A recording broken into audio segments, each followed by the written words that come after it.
Hi, everyone. Welcome to Talks with Gallagher. Today I have with my good friend, a longtime friend, Travis. He is a business owner and he's also a co-business owner, both in corporate videography and wedding videography production. And he's been doing media for about 10 years, similar to the time that I've been doing it. And we've even worked together on projects many years ago, both in the corporate arena and with weddings. And, it's so good to have another creative on this show. And I'm so glad to have Travis with me. So Travis, yeah, thanks for being on. I really appreciate you coming on, and I've just seen just your faithfulness with all that you have done through the years in the creative sector in the video production arena, and with how quickly technology changes, and then even with what happened last year with all the adjustments and pivots being made with COVID. I mean, it's just really astounding just to see how you've really been able to make those changes before everyone else jumped on those changes. So today we're just going to be talking about Travis's story into video production and how he got involved with starting his business and all of that. So Travis, like, what made you go from okay, yeah, I'm a business owner? Yeah. Well, first off, John, thanks for having me. I like your music choice too in the countdown. It got me all like pumped up, and then I feel Good. like you're like introducing me like in this arena or this round we have Trev. So yeah, thanks. It's good. You got me motivated, ready to go. So yeah. Good. Good. My name is Travis Heberling. I am a filmmaker and business owner located in Chicagoland area, and I live with my wife. We've been married for about 6 years, and we have 2 cats. And so that's kept us occupied, I guess, during this kind of crazy time. And um, so yeah, I went to college for motion graphics and special effects. And if you don't know what that means, basically kind of like 2D animation, 3D animation, green screen, compositing type things. Like if you see a logo animation on a TV, that was the kind of stuff I was getting into. Along the way, we also had to learn kind of the fundamentals of film and photography and things like that. So I picked up some of those traits to go with it. And I graduated around 2011. And when I graduated, I was just kind of doing oddball freelancing here. I did an internship, just pretty much trying to take anything I could get. And as I was doing the animation stuff, a lot of times what would happen is a business, be like, oh, hey, you did a great job on this animation. Like, I have a client, I want to do a testimonial. Can you come in and film that? I'm like, sure, I'll figure that out. And so I just started kind of investing in camera gear. And every time I do a shoot, I would use that money to buy more camera gear. And eventually I started preferring the more production side, like the filming and booking the clients and the more like human interaction as opposed to the animation work. I mean, the animation work was fun, but there were just two totally different things, when it came to animation. In front of the computer, like 24/7, you don't really talk to people. And when you do, it's like through email or through the phone. So it was very much like kind of just locked in a cave and doing the work. Whereas the video production, I was going to all these different businesses, learning about different companies, meeting new people. And there's still the editing of that, but it was like half of the project. It wasn't just like I'm spending my whole day in front of the computer. I was able to do a little bit of both. So I just was doing that here and there. And then probably about a year into that, there was a local wedding studio they were hiring. And so I started shooting weddings with them, and they kept me busy. It was like 2 or 3 weddings a weekend, but it was a very like cookie cutter approach. So very basic style of shooting. Very like traditional, I guess I would call it. Like when you think of like old wedding videos, like that's the kind of videos they did. And I wanted to do something more than that because I had the creative background, and I knew with my gear and expertise, like we could make like really cool wedding films. They don't have to just be these like generic, boring, everyone is the same kind of thing. And so I did that for a few years, and then just started kind of doing it on my own, and that developed into Bella Ti Amo, and then we kind of set it up as a business, and that got rolling. And while I was doing the wedding stuff and kind of growing that, I was still doing some of the other things for like businesses and realtors. And just a couple years ago, we decided to make two branches of it. So we have Bella Ti Amo for the weddings, and then we have Visual Filmworks for everything that's basically not weddings, just to keep it clean and simple. And the main reason for that was just the two audiences were so different. So it was so hard to try to maybe find more commercial clients when, you know, we're posting all this like lovey-dovey wedding type of stuff for our brides. And so we decided just to separate the two because it just made things more cleaner that way. So, and then that's where we are now. Wow, that's amazing. Wow. Okay. Wow. Yeah. Wow. Well, yeah, I mean, I like was kind of going over, you know, just some of your bio and everything in preparation for this interview for you, and I recognize, I'm like, wow, like 2013 about is when we met, and I'm like, wow, like a lot has happened since then. A lot of time has flown since then. You know, in our lives and even in the industry as well. You know, and so that being the case, you know, how have you been able to stay current in your field, right? Yeah, you know, it was interesting. Around when we started was kind of like what they call like the DSLR boom. And so what was happening was no longer did you need like a super expensive large camera to get this like quote unquote cinematic look. The DSLRs started for context, you know, like the DSLRs used to just be for photography, and they started adding video to the DSLRs. And so there was a shift to jump on that, but a lot of people refused to, especially in weddings. Like there wasn't a ton of people using those shoot weddings yet because they were harder to use.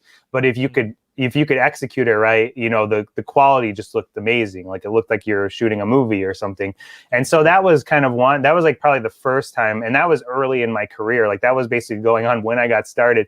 So that was already like an example of like what's to come, you know, how you have to kind of keep up with the times. And so one of the big things for us has just been like downsizing things. So when I started, it used to be like, just bring everything to the shoot. And we still have commercial shoots that are like that. But when it comes to the weddings, you know, I want to be as mobile and as like fast as I can because I don't know when certain things are going to happen.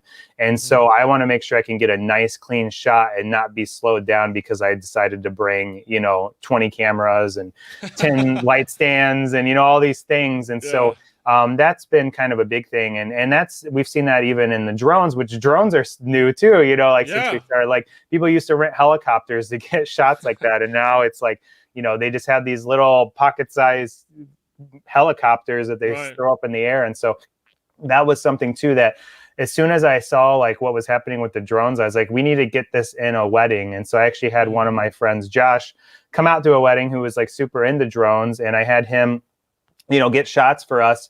And then eventually I was like, all right, I just need to get my own, you know, and then I just got it. And then even then they were huge. They were like these massive things. And now they like fold up into like the size of like a, you know, a hot dog. And it's just like, and then the quality is amazing that they come with. So there's always like, you know, technology is always changing, always adapting, and it's becoming easier to use. But then it's also like, if you don't keep up with it, though, you could really fall behind. And so probably the most recent example is last year, around March, when everything started kind of like falling apart and we started getting calls about rescheduling and all this, we started looking into live streaming, and I started doing a lot of research in that. And I feel like it was very kind of ahead of the curve because I was in Facebook groups and I had some other videographers talking about it, and I was kind of seeing what they're doing, and we were swapping stories and things like that. And a lot of people were just kind of like, you know, this will be over in a month. There's no reason to invest all this money into streaming stuff. And I was kind of, I usually think more like, what's the term? Like, I'm just like more, not negative, but, you know, I think more about like, okay, what is the other side of this? Like, what's the worst case scenario that could happen? And I'm like, okay, we might be in this for a while. So I'm going to spend this money, which was a risk. But I was like, I think this will be an investment that will be worth it. And it was, you know, like almost every wedding that we still did, They wanted to add live streaming. We had a few commercial jobs that wanted to do live streaming, and I'm still getting new live streaming jobs this year. So Right. I don't think it's anything going away. Even when things maybe calm down with the pandemic, I think there's going to still be people that aren't comfortable traveling, or they have family from out of country. So to be able to give them an option of, watching it day and date from their couch, almost feel like they're there. I think that's still going to be relevant for years. I don't think it's going anywhere. So I'm really glad I jumped in on that. Like I said, it was a little bit of a fear thing, but I was like, I think this is going to be an investment that's worthwhile. And my goal was to at least break even and be able to help out the couples that did ask me about it. Yeah. But then we end up finding like 10 new couples, that we would have never had before if it wasn't for the streaming. So. Wow, that's fascinating. Wow, and you took that risk, not really knowing, but knowing still that you needed to make those adjustments. So, yeah, wow. So, um, you know, what should filmmakers be being paying attention to now? Obviously we're kind of coming out of this thing here, and with COVID, and like, what should creatives and filmmakers be focusing on for this year? We're in like 3 months into 2021 already. Yeah. Like, can you believe it? And obviously DJI just came out with a new drone. And yeah, I mean, what are you seeing for this year? I think one of the biggest, I guess, when you talk about big production, I think a lot of that is kind of staying the same. But even within that, I have some friends that work on like the Chicago shows, like the Chicago Fire and stuff like that. And then also like on like short films and things like that. Yeah. And what I've noticed is this like downsizing of a production crew. And that was already kind of happening in my world, and like kind of the B2B, like, doing videos for businesses and non-for-profits. They usually want kind of a small footprint, but even more so now, they just want, they want as few as people as they can. And it's even kind of taking place in the big production world. And I think that might become a norm, unfortunately. Like, it is nice having someone there on set that's like a specialist in something, but it just might not be possible because of these like restrictions we have on how many people can be there. And I think maybe, a lot of like producers and things like that, they might start saying like, oh, well, we were able to pull it off with only this many people, so let's just keep this many people. And it might mean more work, but it also means people are just going to have to be willing to maybe have a few more tasks that they're good at than just being kind of a specialist. And that's been common, I think, for years, is just this kind of increase of like one-man band, kind of guerrilla filmmaking, where you're just like, it's a little more like raw, it's not like, it's not like there's 20 people there working on this one commercial. It's like there's maybe only 5, and there's this kind of downsizing going on, I think. And so that's something, that I think we need to be prepared for. I think also, a lot of people are starting to learn how to do these things on their own, even when it comes to social media videos and stuff, because of, the pandemic. A lot of people started maybe investing in camera gear, and they started investing in things.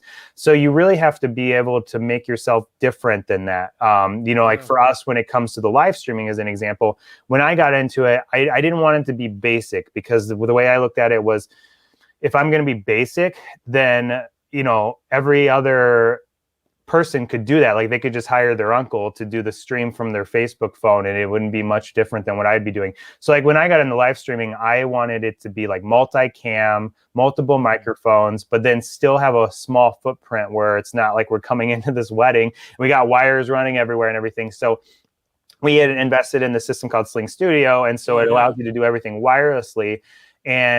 But then you could have multiple cameras rolling. So we basically still film like a wedding ceremony or the wedding reception like we always would, but now we're streaming it too. So it's something that kind of sets us apart from just Uncle Bob showing up with a cell phone doing Facebook Live. It feels like a production. And so I think that's one thing that people have to always be upping their game on, is just making sure that they're different than what the other people are doing. We do a little bit of real estate, like shooting real estate video and stuff. And And you never want to run into a situation where like you show up to the house and the homeowner's like, oh, I have that camera too. And he's like, here, let me show you some stuff he's done. And if it looks kind of like what you're doing, then he's not going to see the value in what you're doing. So you always want to make sure you have like current gear and you're keeping up with that, but then also just your skill set and everything, and just staying up with that too, because more and more people are becoming hobbyists in photo and video. And so you just got to make sure that you're always, setting yourself apart from that. That's really, really good advice, Travis. Thank you for sharing that. And I know too.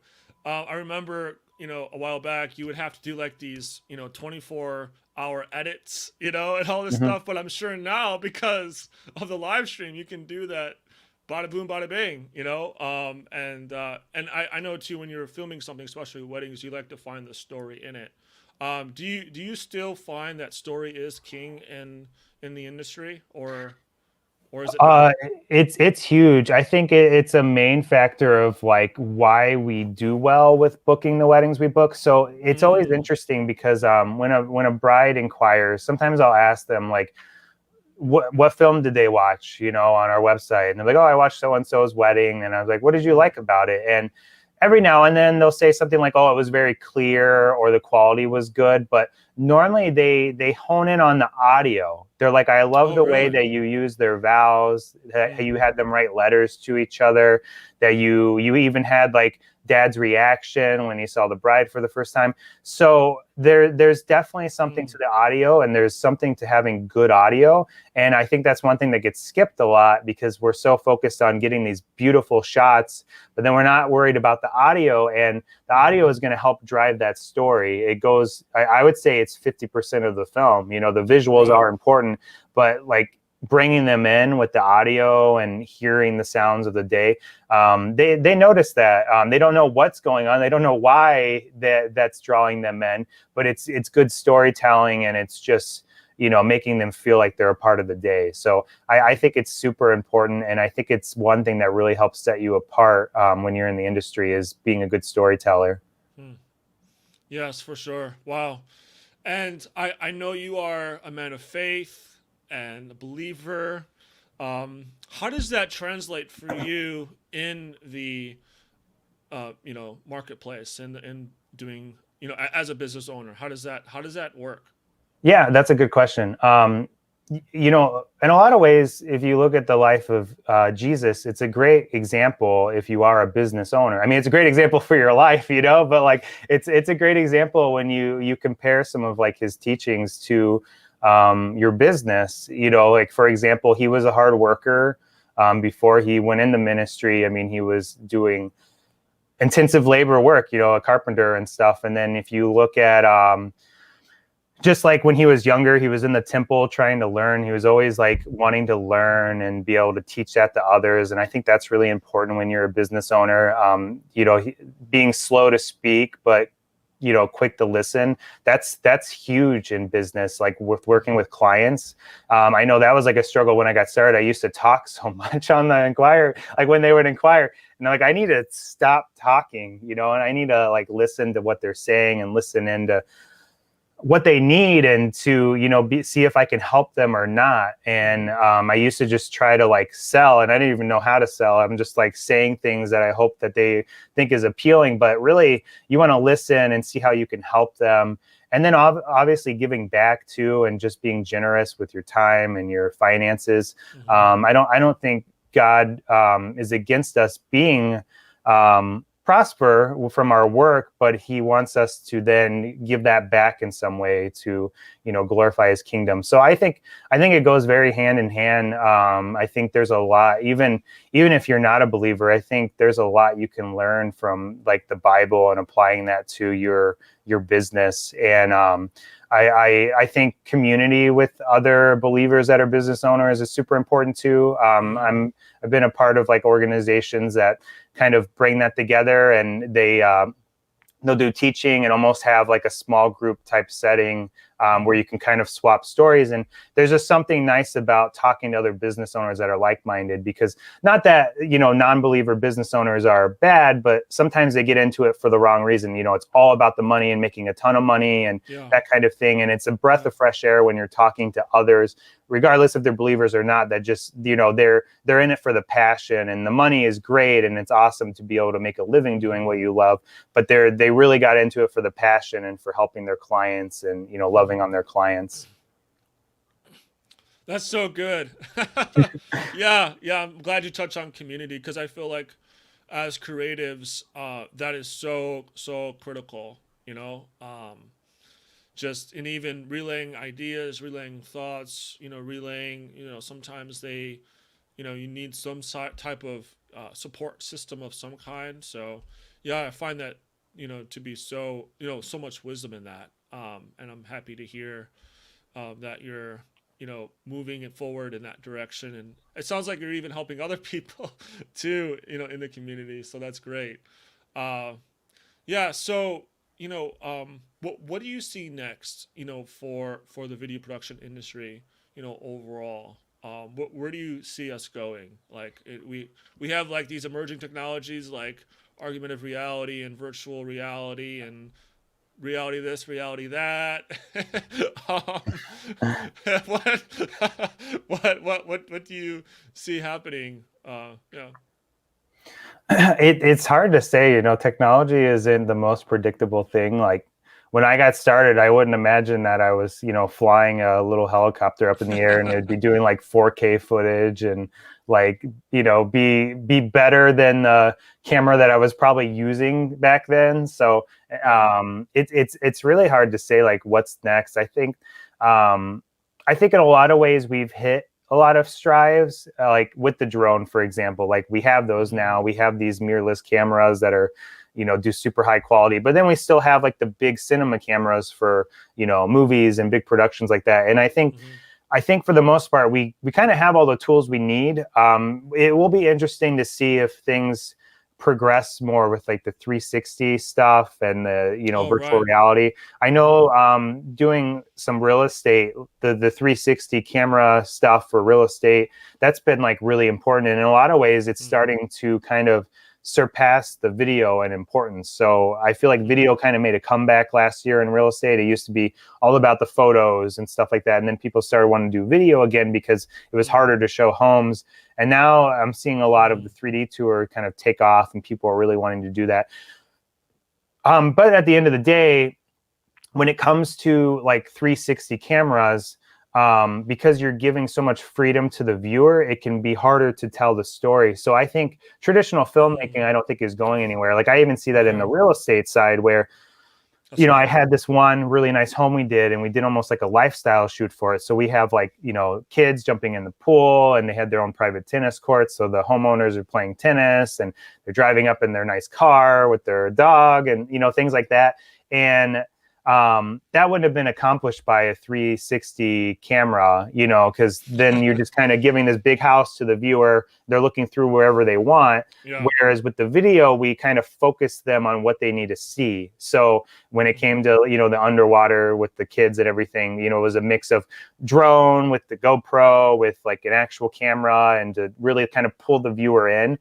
And if we just took a 360 shot of, the kids jumping in the pool, it would have been like cool, I guess, to look around the backyard and stuff. But there's not really a story there. So that's what I would be interested to see, is if people start finding like clever ways to tell stories that way. That would be pretty cool. Same with virtual reality, which is kind of one and the same, but just being able to tell more stories that way would be really cool to see. But at the end of the day, I don't think traditional filmmaking is going anywhere. I think it's always going to be a go-to medium.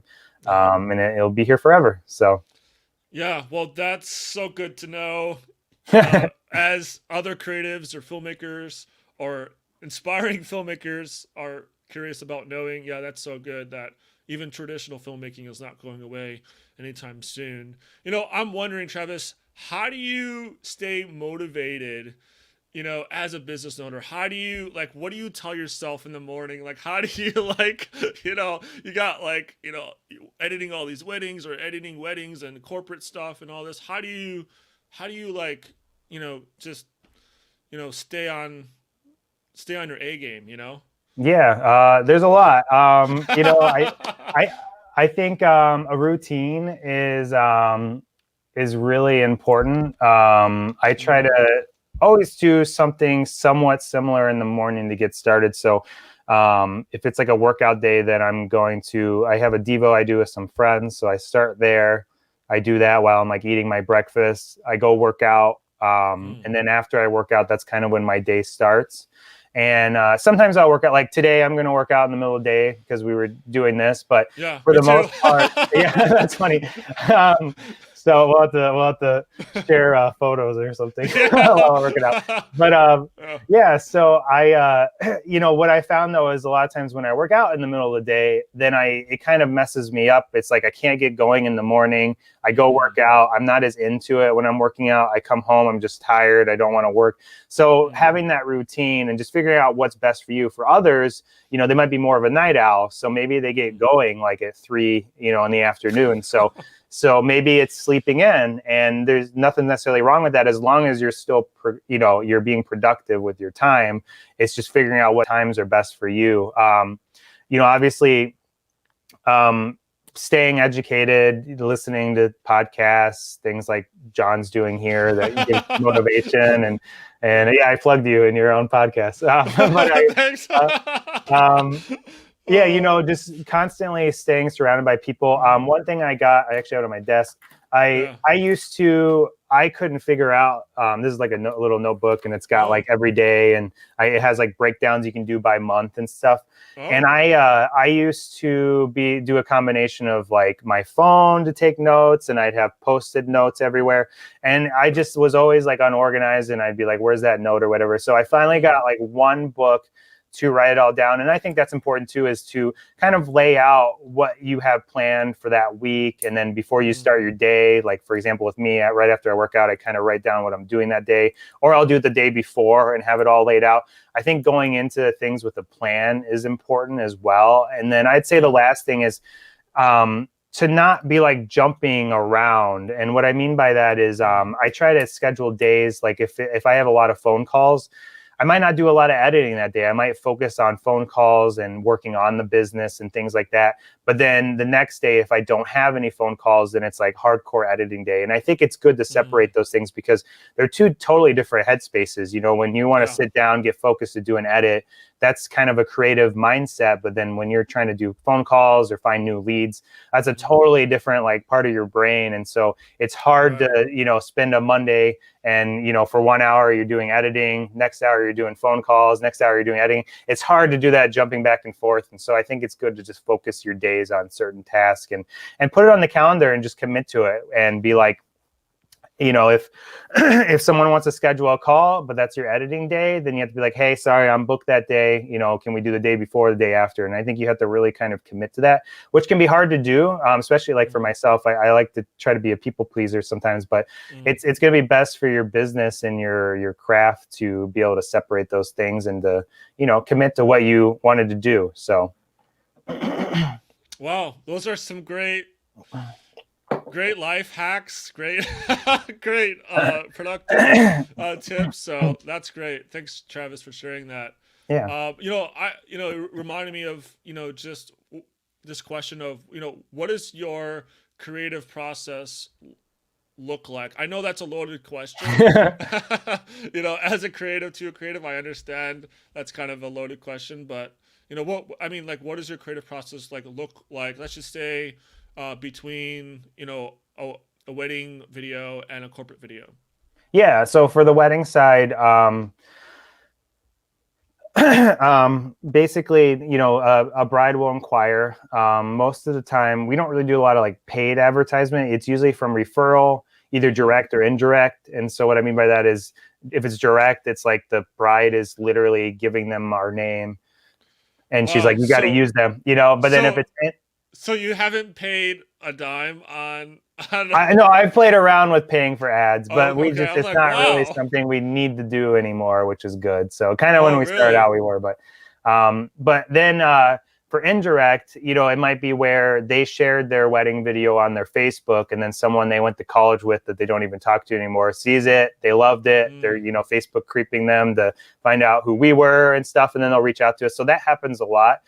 But then also we just get random like Instagram through hashtags. They're searching hashtags, like they would be Googling it, and they find us, and that's how they come in. But it usually starts with an email. Every now and then someone just cold calls, which always throws me off because it's not very common anymore.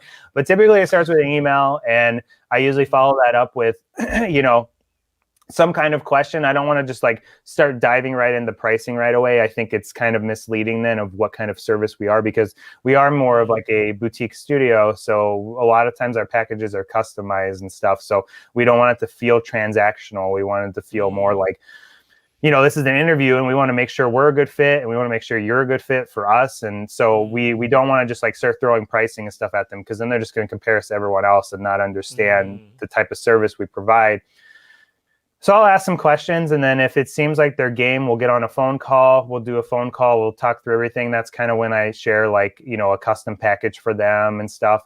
And then if they book, we have a CRM called 17 Hats. So a lot of the stuff is automated for us. So if they like the quote I send, they approve it, they get an invoice, they get a contract.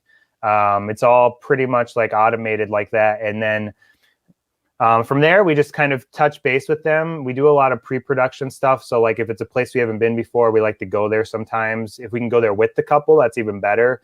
We'll do a few phone calls leading up the day. And then by the point we get to the day, we know a lot about them from just doing phone calls and the questionnaire. And then we shoot the day. And typically it's a 2-shooter thing. If we're doing something like a same day edit or live streaming, we'll bring an extra person. So there'll be 3 of us then, but typically it's 2, and kind of one of us is normally that kind of like close up, like zoom lens. And then the other is running around on a gimbal with a wider shot. And then when it comes to the important moments, like the ceremony, we're usually running like 3 or 4 cameras. We have multiple microphones just to make sure the audio is going to be crystal clear. Like going back to what I was saying, that's really important to us is the audio. So we want to make sure that's right. And then same with like the toast, we'll usually run like 3 or 4 cameras. But then any of like the more like what I call B-roll moments, like the photo session, the dancing, it's usually just 1 or 2 cameras, usually a gimbal, and then a monopod with like a zoom lens. And that's kind of our setup. And then I've been getting extra help with editing and things. So mattering on the wedding, a lot of times I will send it to my assistant editor, and he does basically what we call like the full edit. So it'd be like the whole entirety of the day kind of edited down between the multiple cameras. And then he'll start the short film for me. So he'll kind of get, some of the best sound bites, some of the best B-roll. And then that's when I jump back in, and then I'll put my touches on it, do the sound mixing, the color grading, all that kind of stuff. And then I have a guy that helps with YouTube and, getting it found on YouTube. And we kind of have a whole process, even just for the way we share it. We don't just give it to the couple. We kind of build up hype for that. And I think that's really important, is to not just be like, here's your film, here's a Dropbox links, but we actually kind of make an event out of it. And we're like, here's like 10 seconds of your video. And we kind of tease them with stuff here and there to get them excited. And then I even have an email I send to them before they even get the film that's just like, this is how I want you to watch your video. I don't want you to just like be at work and you pull it up on your phone. I want you to like get home, sit down with your husband or wife, sit in front of the couch, pour like some hot chocolate or wine, and just kind of cozy up on the couch, then watch the film. And so I try to make it so it has more value than just being this quick, we watch it on our phone, we go back to our life. And I think that helps a lot, and that kind of builds part of the experience for them. So the wedding one is a pretty long process, because it's usually like a year or 2 in the making. By the time they inquire to the time we deliver, it's a long process. Like especially some of these weddings that rescheduled. I did their wedding like this year, and it's like the first time I talked to them was 2018. So it's crazy. Like sometimes that drives on. Now the corporate world is a little different. So if we're talking real estate, it's very it feels very transactional, even when you do provide good service, because it's very quick. A lot of times these agents, they get their listing like last minute, and then they're ready to list right away. But before they can list, they need photos, video, 3D, floor plan, all that kind of stuff. So they're looking to you to get it done like right away. So when it came to doing more real estate, I actually found a guy, he's in the Philippines. And the reason for that is because they're basically like when I go to bed, he's waking up. So it works out really well. So say I do a shoot at 3 o'clock, I can start uploading the footage, and then by the time he gets the footage, he's ready to start editing. And then when I wake up in the morning, there's the edit ready for me, and I can, just make sure everything's good, and then we send it over to the client. So that's been really important to have that system, because if I was trying to shoot and edit all of the real estate, we would be so far behind, and all these agents would be so mad at us because they're wanting to list right away, and we can't deliver on time. Commercial is like a dinosaur sometimes, though. So when it comes to commercial work, a lot of times they call me, they're like, we're ready to go. We want to make these videos. We want to do ads. We want to do all this kind of stuff. And then all of a sudden I'll start asking them questions of like, okay, what's the purpose of this video? What's your target market?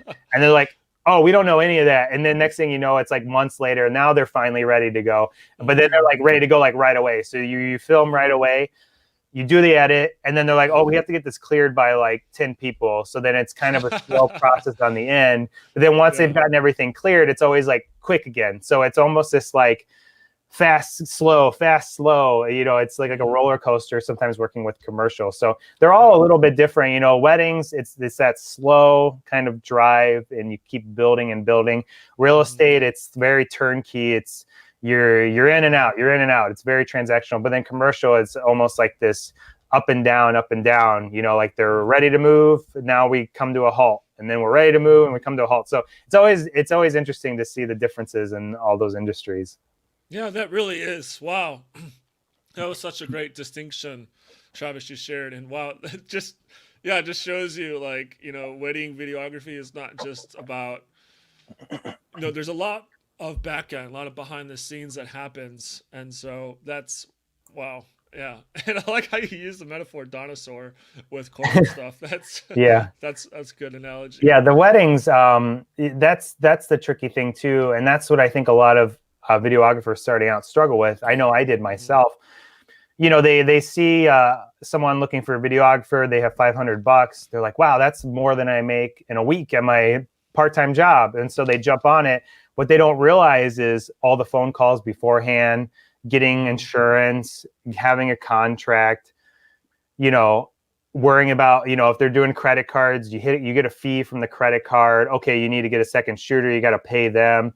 Okay, now the editing can take double or triple the amount of time it took to shoot. Next thing they know, they're making less than minimum wage. But when they saw the $500, it sounded awesome, for one day, but it's not one day. It's phone calls leading up to the day. It's possibly going to the venue before the day. It's actually being there on the day, which I feel like is almost like less of less of the work is in that little portion right there. And then there's all the editing and the delivering it to the client and having a platform to host it and all these things. So yeah, there's a lot of moving pieces in all production, but especially in weddings. I think sometimes people look at it and they're like, oh, this is a great $500 job and I'm doing it, and it's just one day, but it's not. There's so many other days involved. Right. It's not. Yeah, you're right. Yeah.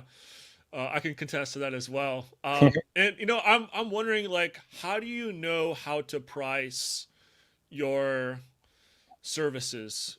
Both in the wedding sector and in the business sector, because I know that's different. But how do you know how to price your stuff? Because you're alluding to $500, okay, but all this other time before and after. Yeah. So how do you know? Yeah, a lot of it's just from doing it for years. A lot of it's just experimenting too. Like even with weddings, we're always kind of changing the packages a little bit to see what works best for people. I'll kind of give you an example now of what we do. So we give couples an option if they wanted to a la carte. So like we know what our hourly rate, we know what our hourly rate is, and that comes with an edit. So basically, like if say they come to us and they're like, we don't know what we want yet, then I'll just kind of give them an a la carte layout and they could kind of figure it out themselves and kind of plug and play as they want to. But if they're like, okay, we know we want 2 shooters, it's going to be 12 hours. We want a short film, a full edit, a video album. can you put together a proposal? Well, I know what our hourly rate is. I know how much a full edit costs us, to how much time it takes to make one, because I've done them so many times, and how much it costs my editor. And then, the video album is a deliverable that we do. So like, I know it costs me this much to make it, and it takes me about, this long to prepare it. So I need to kind of buffer a little extra money than just what it costs to order it, because there's time involved. And so a lot of it's just kind of learning over time, but it's good to keep track of those things, I think. So when I started, I would be like, oh, cool, they're paying me $2,000 to do this wedding. And then I'm not really keeping track of like what they're looking for, what they want. Like, for example, we used to do a lot of DVDs and Blu-rays. And one day I'm like, I don't want to do these anymore. So I just removed them. I just stopped even offering it. No one ever really was asking about it anymore. They were, so it was like, okay, well, I don't need to do these. Same with, we used to kind of give away everything in our packages. Like we would do a short film, full edit, teaser trailer, raw footage. Well, I decided to just scale it down and just give them a short film. And that's like the first package. And then, and everyone was totally cool with that. And if they did want the full edit, they would just add it on a la carte, and they were fine with that. So I think a lot of it's just experimenting and just kind of knowing your numbers. I think it's good to always kind of keep striving to raise your rate, because you're getting better as you progress. You're probably buying new gear, or you're updating your gear. You're understanding weddings better than someone that's just starting. So I think it's good to always be kind of raising your rate. And then if someone's like, whoa, and you're getting that answer a lot of like, whoa, that's a lot of money, then maybe you need to come down a little bit again. But as long as people are kind of paying for it, then it shows what you're worth. And that's what's tricky about being a creative is, we a lot of times think of it as like an hourly type thing. Like, okay, they're paying me to do this job for this many hours, so it would be this. But there's more than just that they're paying for. They're paying you because you can do something unique that someone else can't. And so they're willing to pay a little more. It's just like artwork, traditional artwork.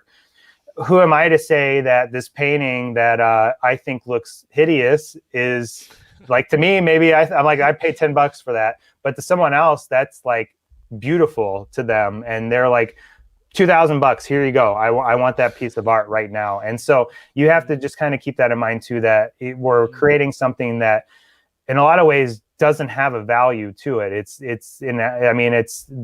There's too much value to put a number on it. So you just have to try to kind of figure out what is your worth and how you want to navigate that.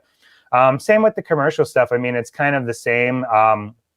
For real estate, what I do is I try to kind of piecemeal it as well. So I kind of give them an option of like, if you just want me to shoot drone, it's this. If you want me to do drone in the inside, it's this. If you want to be in the video, like doing a voiceover, it's this. And I let them kind of scale it because, some houses, it's very quick and easy. They just want something simple, but they still want video. So they have that option. But then for like the clients where they want, they have the kids jumping in the pool or whatever, there's an option for them too. And to try to kind of give everyone an option that works for their budget. And so that's always kind of the goal with real estate. And then commercial is very custom, I would say, because every business kind of has different goals when it comes to their videos. Some people need ongoing, which that's become a little more common. So we'll maybe do like a retainer with them. So every month they pay us so much, and then we'll do so much video for them that month. But when they do that, we'll then kind of give them a discount because we know that they're going to be an ongoing client, which to me is more valuable than just kind of a one and done client. Because I know that they're going to become a consistent income for me to have. So, wow, wise words from Travis as a business owner, and that owns both wedding business and corporate business, videography. So, yeah, any last final words, Travis? That you want to share with creatives and filmmakers? If I learned anything from doing my own podcast, I'm really bad at closing things out. So we'll see how this goes. No, I think, going back to what we were talking about, I think it is, it's important to kind of define what you want to be. There's kind of two ways you can go. You can become a freelancer, or you could become a business owner. And there is some overlap there, but You need to define, like, I'll kind of give you an example. So if I'm a videographer, I love to shoot, I hate editing, I hate the business side, I hate talking to clients. You're probably better off as a freelancer and just trying to find studios that are looking for shooters and just be shooting with them, or be second shooting with people, or be a part of bigger productions. That's probably more your world, because you're just shooting. Then you don't have to worry about marketing, you don't have to worry about advertising, you don't have to worry about client calls. You're just going and shooting, and that's your thing. Same with editing. If you're really into editing but you hate finding clients and you hate shooting things, maybe you're better off like reaching out to studios to see who needs an editor and just edit for them, and that's all you do. But on the other side, if you're driven to try to grow something that can become bigger than yourself, and if you love, talking to people and finding new leads and meeting new people, and you kind of love a lot of aspects of what you're doing, then I think it's good to go down that route of a business owner and try to pursue something, and maybe you can grow it to be, bigger than yourself, and have other people working under you, and be able to kind of niche down and focus more. And if you go that route, I think it's very important early on to define what you really like to do and what you don't like to do. So like when I started, I used to try to do everything. I think I still have a little bit of a problem with that. Like I think I still could probably let go of more things. But it's very hard when you're a creative, it's kind of your baby. So you want to make sure the quality is up to your standard. But I think it is good. Like for me, I don't mind editing. I like doing some editing, but I would not be able to stand editing every single project we have. Like it would just be too much. I would just always be working. And so that was one of the first things I started looking for, was someone to help me edit. And same goes with like bookkeeping and financial stuff. That was something that I needed help with right away. Like I don't know how to do taxes. I tried doing them myself when I started, and then when I started getting all these 1099s and a business account and personal account and all this stuff, like I was like, all right, I just got to find someone else. so that was something then that I started doing. And so I think all of that is important, and it's good to define, am I going to be a freelancer? Am I going to be a business owner? And then if you want to be a business owner, starting to define what you love and what you don't love, and going from there. Wow, wow. Well, we've learned a lot today on Talks with Gallagher. Thank you so much, Travis, for being here and your time, and just sharing your immense amount of knowledge and expertise and experience with being in the industry for the time you've been in, 10 years plus. Where can people, I know you just found, or you just started a podcast. Where could people find more about your podcast and more about you? Yeah. So if you want to find me personally, most places it's at TR, and then my last name, Heberling, Heberling. Instagram, Facebook, pretty much everywhere I try to just use that name, which I kind of regret because my last name is kind of hard to spell, but it works. So you can find me that way. If you want to see our wedding work, it's at most places it's at Bella Photo Video, or bellatiamo.com. And then for the commercial work, it's at Visual Filmworks, and then visualfilmworks.com. As John was mentioning, I just started up a podcast. I'm still pretty new to this. So I'm still trying to figure all those things out. But it's focused on wedding business owners. So it's called the Wedding Community Podcast. We're 4 episodes in. And what our goal is just to try to connect all wedding vendors more. So like I'm in some great communities for wedding photographers, wedding videographers, normal videographers. But it's sometimes hard to find like a network where, a photographer could be connecting with a DJ, and the DJ could be connecting with a planner, and just kind of swap stories and get ideas from each other. So that's kind of the goal, is to build this community of other wedding business owners and bring them together. And then with the podcast, we really want to just be able to try to help bring great education. So right now we're starting out by bringing in some vendors that I've worked with before that are great. So a DJ, a planner, we have an officiant coming up, and just focusing on different topics that they know really well that could apply to all wedding businesses, but especially to that specific niche. But then we also have non-wedding business owners coming up too. So we have plans to bring on like a financial advisor, a lawyer, a company that manages a CRM, a company that helps with marketing, all sorts of different things. So we want to be able to have kind of a, make it kind of broad, so it could actually probably apply to any any business owner, but really apply to wedding business owners and really hone in there to kind of help wedding business owners out. So yeah, we have that going on, and in most places it's Wed Community Pod on Instagram and Facebook and all those places. So okay, wow, well, very good. Well, that's super exciting. Wow. Well, thanks everyone for joining us with Talks with Gallagher, and we'll see you next time. Yeah, see you. Thanks, John. You're welcome. Bye, everyone.